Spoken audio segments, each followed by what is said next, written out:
Pourquoi vous manifestez aujourd'hui, madame? Ah, Expliquez-nous. Monsieur, j'ai 800 € par an en moins. Je peux plus vivre. Aujourd'hui, j'ai pas tout gratuit. Eh oui, Pourquoi vous avez 800 euros? Qu'est-ce qui vous coûte plus cher aujourd'hui? mais tout, la vie, les taxes, les taxes, et les taxes, et les taxes, et les taxes. Est-ce que vous trouvez que le gouvernement fait suffisamment pour les retraités? Peut-être, mais dans le mauvais sens, c'est ce que vous allez me dire, non? Pour les retraités. Oh, mais pour les gros riches, oui. Ah, ça, les gros riches. Chut, faut pas y toucher, monsieur. Bon, vous avez cotisé toute votre vie? Comment? Vous avez cotisé toute votre vie? Je vais vous dire, monsieur, j'ai travaillé 47 ans. Les gros patrons en ont mis plein leur poche. Vous savez combien que je gagne de retraite aujourd'hui? 990 €. Donc C'est vous- pas honteux, ça? Donc vous perdez quasiment un mois par an de ce que vous aviez en pension il y a encore quelques mois. C'est bien ça? Voilà, c'est ça. Qu'est-ce que vous demandez tout de suite au gouvernement s'il vous entend? Qu'est-ce que vous lui demandez? Qu'est-ce que vous voulez tout de suite? Qu'ils fassent pour les retraités, parce que sa grand-mère, elle est retraitée aussi, hein? Merci madame. Pourquoi nous manifestons? Parce que nous avons l'impression que les retraités sont pris par des vaches à lait par le gouvernement qui nous ponctionne un certain nombre de ce qu'ils considèrent comme étant des avantages, mais qui sont des droits acquis. Je rappelle quand même que la retraite est un salaire différé et qu'on a cotisé souvent plus de 40 ans pour l'avoir. Donc il n'y a pas de raison qu'on alimente les déficits qui sont organisés en particulier par le fait de supprimer l'impôt sur la fortune pour les revenus financiers et qu'on s'en prenne aux retraités qui n'ont pas des retraites mirobolantes pour payer ces déficits. Est-ce que vous savez à peu près quelle est la perte de pouvoir d'achat que vous subissez depuis quelques mois, Alors, quelques depuis années? quelques Vous l'avez mois- calculé? Depuis quelques mois, on va finir par arriver presque. Là, on arrive à un demi-mois de retraite par an avec la baisse combinée, donc la hausse de la CSG et la désindexation des retraites par rapport à l'inflation. Déjà, la désindexation va faire qu'on va perdre à peu près 1% de notre pouvoir d'achat et donc on va avoir véritablement une baisse notable des retraites. Vous aviez une pension à taux plein, vous aviez cotisé 40 Non années. seulement j'avais une pension à taux plein, mais parce que j'avais des enfants qui étaient en période d'études et qui avaient besoin d'un soutien, j'ai fait 3 ans de RAB, j'ai fait 3 ans de plus pour avoir une surcote. Et la surcote, travailler plus pour gagner plus, c'est un mythe. Parce que la surcote que j'ai réussi à accumuler par mon labeur, on est en train de me la piquer par les mesures qui sont prises. Alors le gouvernement vous rétorque qu'il y a des mesures fiscales incitatives pour aider les gens, notamment la suppression de la taxe d'habitation. Alors c'est très controversé en ce moment. Qu'est-ce que vous en pensez? Alors la suppression de la taxe d'habitation, j'ai eu moi la grande surprise de voir que pour notre ménage, elle n'est pas supprimée. Non seulement elle n'est pas supprimée, mais elle a augmenté. Elle a augmenté parce que nos enfants sont partis et cette année notre taxe augmente de 300 €. Donc à Paris déjà elle est forte, donc elle passe de 1200 à 1500 €. Si les autorités vous écoutent via cette interview, qu'avez-vous envie de leur demander à messieurs Macron et Philippe immédiatement? Mais je demanderai au gouvernement d'être réaliste, enfin, et de voir où l'argent se trouve et d'arrêter de prendre des mesures pour les riches, voire, comme le disait notre ancien président, les très riches, et de considérer que les retraités ne sont pas des nantis. Bonjour monsieur, les retraités aujourd'hui dans la rue, pourquoi? Ah bah écoutez, parce que les retraites ne cessent de fondre depuis des années et des années et que les dernières mesures gouvernementales ont fait une baisse encore plus importante. La hausse de la CSG, ça fait presque 2% d'un coup sur beaucoup de retraites. Vous avez calculé, vous, la perte de pouvoir d'achat que vous subissez avec ces nouvelles mesures? On n'a même pas besoin de la calculer, on la voit sur nos pensions. Quand elles versent, tac, tac, hein, c'est effectivement à peu près 2%. Ça fait, suivant les gens... Ça peut être beaucoup. Ça peut faire beaucoup. Et pour ceux qui ont des petites retraites, ça fait encore beaucoup plus. Parce qu'eux, ils comptent au sous le sou. Hein. Des personnes, des retraités nous disent qu'ils ont perdu parfois jusqu'à un mois de salaire par an. Ça peut aller jusqu'à là, la diminution des pensions? Un mois de salaire, non, pas encore. Ah, sinon, si on remonte à quelques années, parce qu'avec le non-revalorisation des pensions, etc., si on met l'inflation, ça fait effectivement bien plus qu'un mois qu'on a perdu depuis 5 ans. Enfin, un mois de pension pour être précis, c'est pas un salaire, c'est une Non, mais c'est pension, pareil. mais voilà. C'est un mois de revenu, quoi. C'est un mois de revenu. Qu'est-ce que vous demanderiez immédiatement à messieurs Macron et Philippe s'ils étaient devant vous?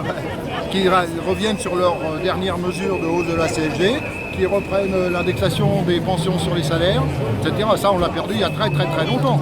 Ce qui fait que ça s'use petit à petit. Parce que indexer les pensions sur la hausse des prix, bon... Hein. Aujourd'hui, on le sait, toutes les études le montrent, ce sont ce qu'on appelle les ultra-riches qui gagnent dans la société d'aujourd'hui. Oui. Quelle est votre réaction par rapport à ça? Qu'est-ce que vous en pensez? C'est scandaleux, parce que ce sont des gens qui ne savent déjà pas faire du tout quoi faire de leur argent, qui gagnent des fortunes. Et ces gens-là, leur faire des cadeaux, sachant qu'ils ne rendent jamais rien à personne, c'est un scandale. Merci monsieur.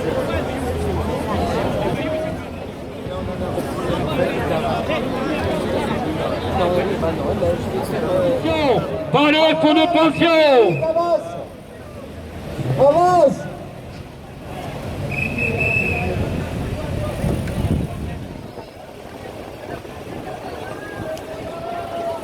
Pour nos retraites, un seul système, c'est la répartition par les fonds de pension.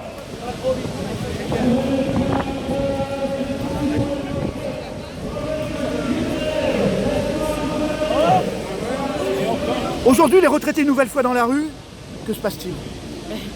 Il se passe que le gouvernement n'entend toujours pas la colère et le mécontentement des retraités et donc évidemment nous continuerons de manifester jusqu'à ce que le gouvernement entende.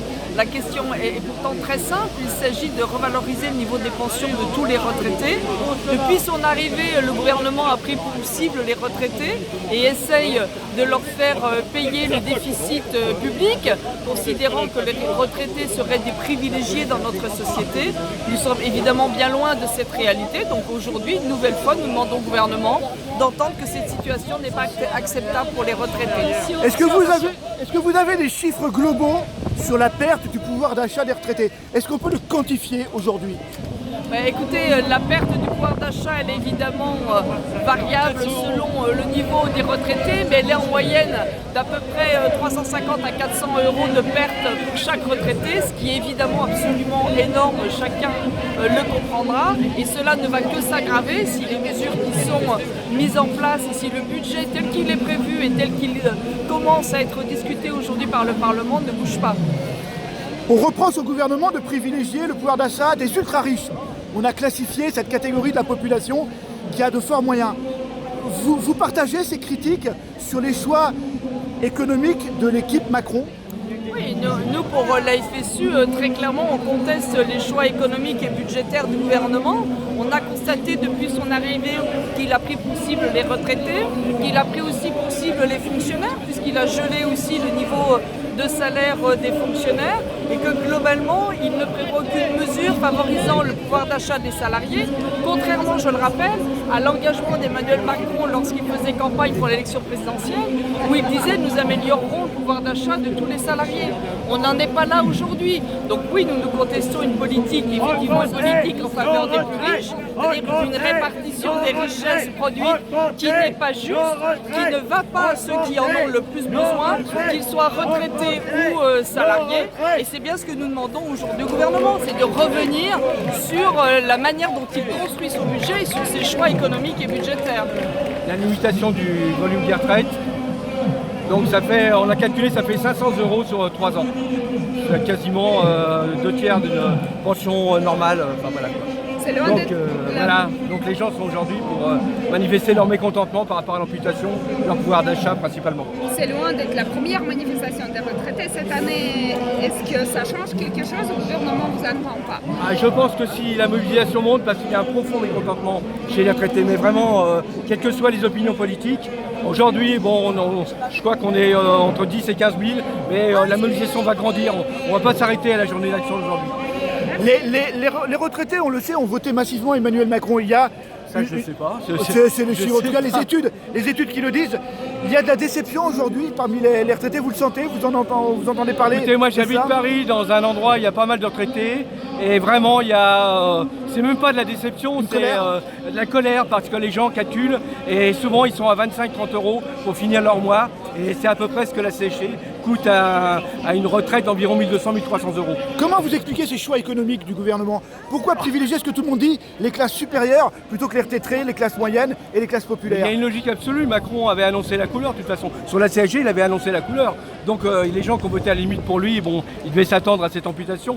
Mais je crois vraiment que là, vraiment la traduction, depuis le mois de janvier, les gens ils le voient concrètement. Donc c'est là où on commence à voir effectivement des réactions de rejet, de mécontentement. Est-ce C'était pas le cas avant d'ailleurs. Est-ce que la suppression de la taxe d'habitation ne peut pas être un élément qui permet d'améliorer le pouvoir d'achat des Alors, gens la et notamment des suppression, retraités? moi je suis parisien, j'ai reçu ma feuille d'impôt, je suis retraité. Sur les impôts locaux, c'est stricto sensu, à quelques euros près, la même que l'année dernière. Alors la diminution des impôts, notamment sur Paris, je ne sais pas sur les autres villes, c'est vraiment une vue de l'esprit. Bon, pour l'instant, il n'y a rien de concret, il n'y a rien pour les gens, hein. Rien du tout. Vous perdez combien, vous, en moyenne de pension, mensuellement ou, Je perds déjà. vous avez calculé si je calcule la limitation, la non-réindexation du niveau des retraites, je dirais une quarantaine d'euros par mois à peu près. À peu près, environ. Ce qui vous fait à peu près, grosso modo, 500 euros par an, ce que Voilà, à peu près, c'est ce que je disais. Ouais. D'accord. Il y Et en a vous, qui l'ont glissé sur 3 ans, mais moi sur une année, c'est entre 450 et 500 euros à peu près. À peu près. Environ. Voilà. Merci. C'est ça qui l'héberge. Laissez son petit-fils qu'elle héberge de son côté. Il faut sauver grand-mère. C'est son chat qui l'héberge. Sauvons la grand-mère. Ne pas expulser grand-mère. Expulser la misère. Mais pas grand-mère.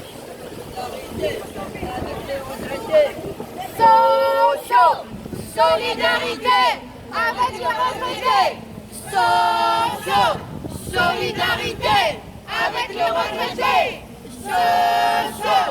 Solidarité avec les retraités. Solidarité avec les retraités. Solidarité avec les retraités.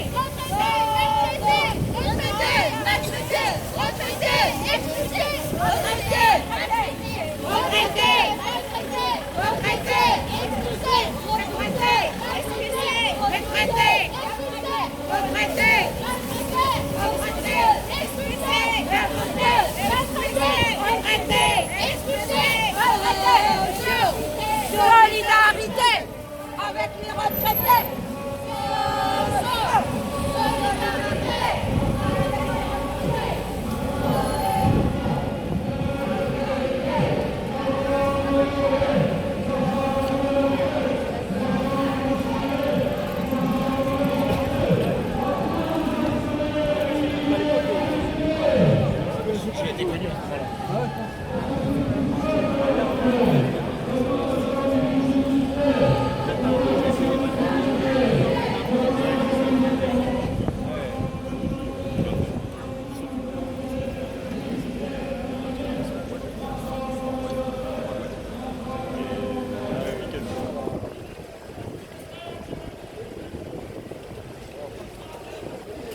Oh, je vais dire.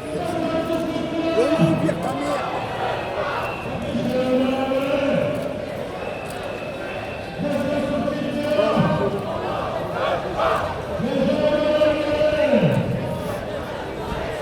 N'en veux pas.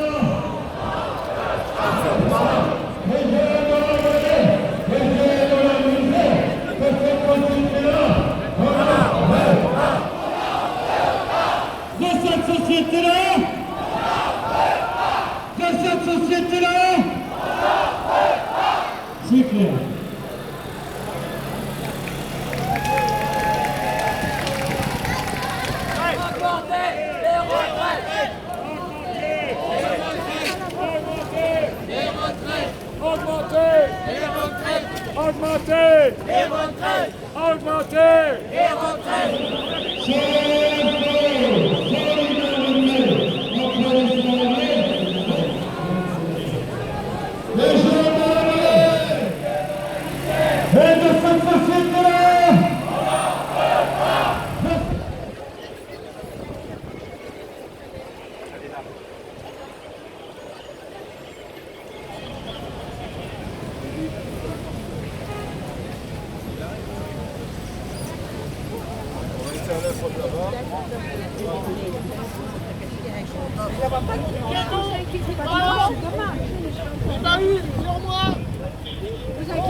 Monsieur, expliquez-nous pourquoi vous avez manifesté aujourd'hui dans les rues de Paris.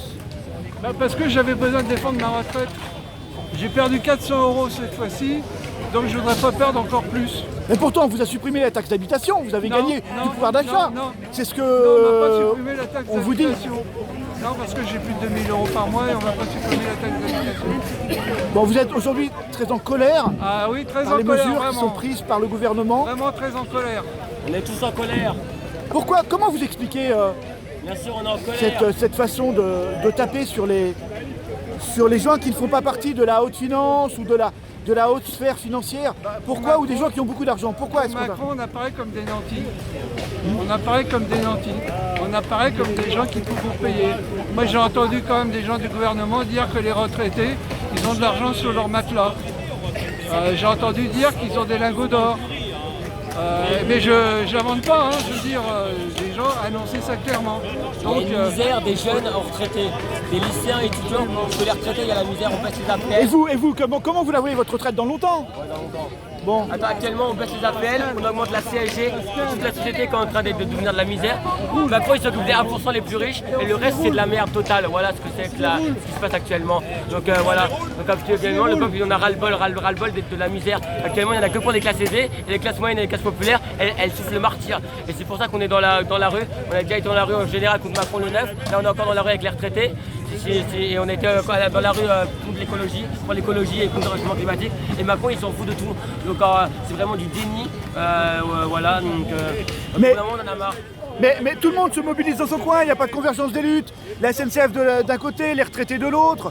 Personne ne s'unit vraiment. S'il doit y avoir un front social, pourquoi ce front social n'existe-t-il pas? Il existe déjà le Front Social, déjà c'est un mouvement, le Front Social, qui a été lancé après l'élection de Macron et qui réunit des gens de toutes les luttes. Et les luttes, elles augmentent parce que dans la grande manif des cheminots du printemps, il y avait des étudiants qui se battaient contre la sélection à l'université, il y avait des retraités contre la CSG. Alors même si on n'est pas hyper nombreux dans les manifs, même si on n'est pas hyper nombreux, on est quand même là de toutes les luttes. Actuellement, il y a les postiers du 92, ils sont en grève depuis 7 mois et demi. 7 mois et demi de grève. Et ils ont des galères à chaque fois tous les mois pour être payés.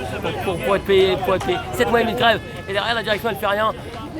Et apparemment dans les universités aussi, ça commence à se retendre. On a appris il y a quelques jours des blocages à Nanterre, enfin il y a des actions qui commencent à être menées un petit peu partout. À Nanterre, c'est dégueulasse. Actuellement, ils ont fait un blocus contre la loi avec de la sélection, pour qu'on ait tous un accès à l'université. Et qu'est-ce qui se passe actuellement? Il y en a un, il a 6 mois ferme là. Il se retrouve avec 6 mois ferme au procès. Alors qu'il a fait quoi? Il a juste fait un blocus pour défendre ses droits. Et là au procès c'est tombé hier, 6 mois ferme on lui donne. Voilà, juste pourquoi? Pour avoir fait un blocus, une assemblée générale, juste pour demander à tout le monde des banlieues puisse aller à la fac, à étudier à la fac. Et donc vous êtes prêts à vous mobiliser maintenant, après, sur toutes les luttes qui viendraient à... Moi je me mobilise quotidiennement tout le temps depuis 2016. J'ai fait la loi travail, j'ai fait toutes les manifs de la loi travail, toutes. J'ai fait les manifs des cheminots, les manifs contre les ordonnances Macron, les retraités, contre le réchauffement climatique. J'ai fait toutes les luttes, je les ai faites, de A jusqu'à Z. Voilà. Et vous êtes lycéen, étudiant?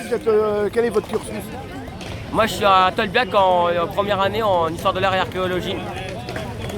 Et donc cette société qui se profile à vous qui allez débuter dans la vie active très bientôt, vous révolte, vous révulse? C'est l'avenir de la planète qui est en jeu. La société, le réchauffement climatique, tout le monde s'en fout. Les riches, ils préfèrent que s'enrichir, piller la planète, bien polluer, détruire les peuples, empêcher le développement des autres pays.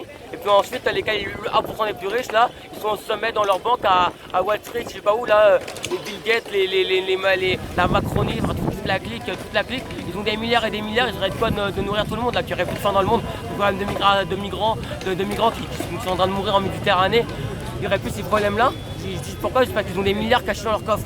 Et nous, on est là en train de crever, et Macron, il n'en a rien à foutre. Il a encore fait un discours là, à la télé, il l'a préenregistré. Il a dit quoi? Il a juste dit, oui, il a fait son grand blabla. Mais en fait, il fait l'inverse de ce qu'il dit. C'est un mytho, voilà.